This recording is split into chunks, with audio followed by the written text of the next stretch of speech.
This is a beautiful piece of history on an isolated river in New England. Its construction dates back to 1850. There's not a whole lot left of it today, but it was a real beauty back in the day. Take a look at that thing. Amazing. Before we could explore it though, we had to find it first. That's me thinking about which way to go. It should have been simple because we knew the exact area that it was in. The problem was that all of the paths were overgrown, and the mill was so massive that we were finding pieces of machinery and foundation in the woods.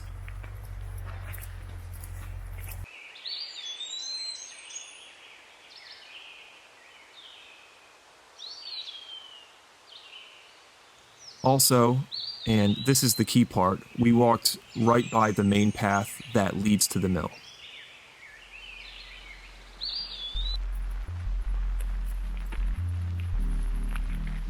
This is just another road that the mill was on, and there's actually a few of these in the woods around the area. So instead, we followed the river and got to an area that I thought we could cross until I saw what it would take to get to the other side. There was a rusted steel beam to a ledge, then nothing on the other side. So we ended up having to backtrack and go down another path.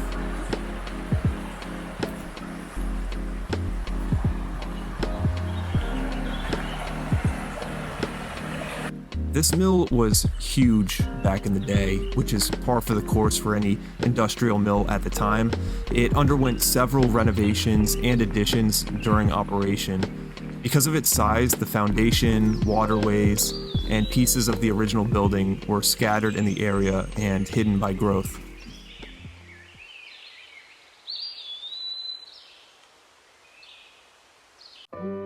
For example, this 120-foot smokestack is completely gone today. At some point in the last 15 years, it collapsed into the woods, sending bits of brick all over the place. Finally, pretty close to where we started, we saw the first building hiding in a wooded hollow by the river. This is a 2-story granite office building that would manage day-to-day operations of the mill. This building was constructed along with the mill in 1850.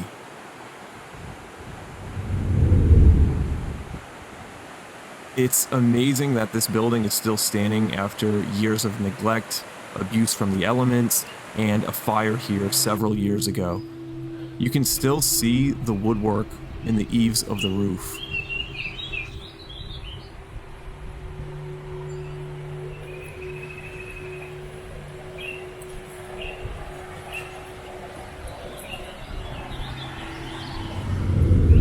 Also, another thing to point out is that there's hardly any graffiti here.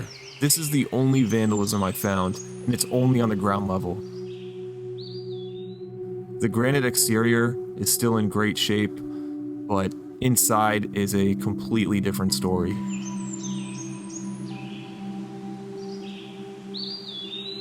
The furniture was still in here when it closed sometime in the 1980s, and you can still see bits and pieces in the rubble here.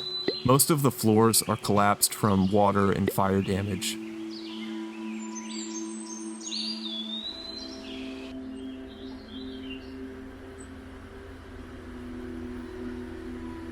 You can really see the extent of the fire damage in this shot, with almost every exposed piece of wood showing some level of charring from the fire.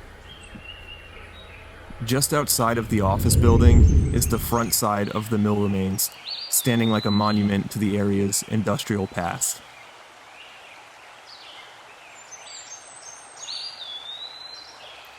In 1849, a dam was constructed to route the water towards the mill, which was built in 1850.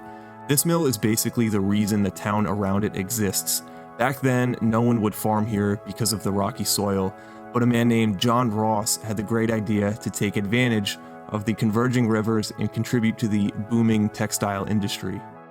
To get a better idea of what this mill looked like, I reached out to the local historical society, who were able to provide me with some photos.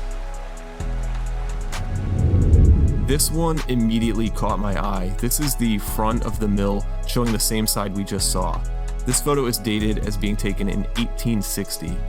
Here on the left is the office building that we checked out earlier. These trees and the railing are still there. Most of the mill is now gone at this point, like the entire building on the right here. So there's still some evidence on the exact layout here in the picture compared to today. If we focus on this area, you'll see two wheels on the side of the mill over the water.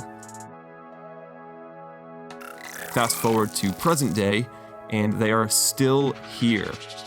The area has changed so much, but these wheels, which run through the wall, still remain, and I think that is awesome. Like most abandoned places I visit, this one was extremely serene and peaceful. There's no graffiti, and it's kind of faded into history. This mill was constructed as an industrial center and source of employment for the town around it. This was a really bustling area. Now all you hear are the birds chirping and water running through the remains.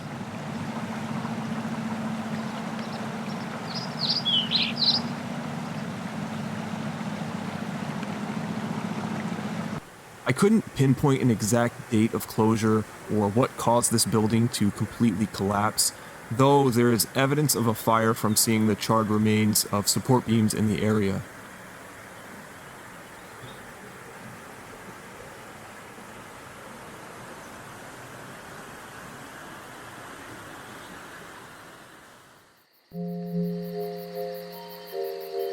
Its last owner purchased the property in the early 1970s, but with the mill industry slowing due to outsourcing, they eventually closed sometime in the 1980s.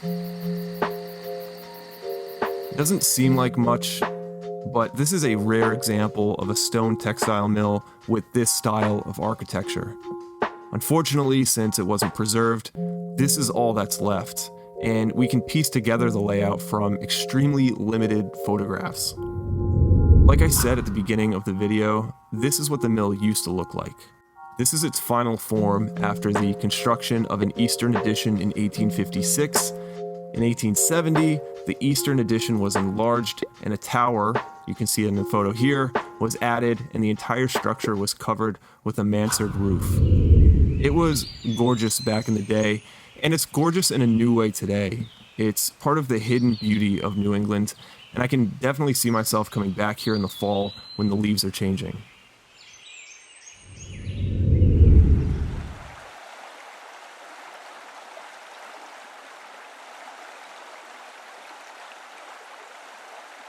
So I want to thank the Burrillville Historical and Preservation Society, who answered my questions and sent me amazing photos that couldn't be found anywhere else. Feel free to check out the rest of my YouTube channel to see more interesting, historic, abandoned locations that I visited. I have a lot of fun with these, so thank you for watching.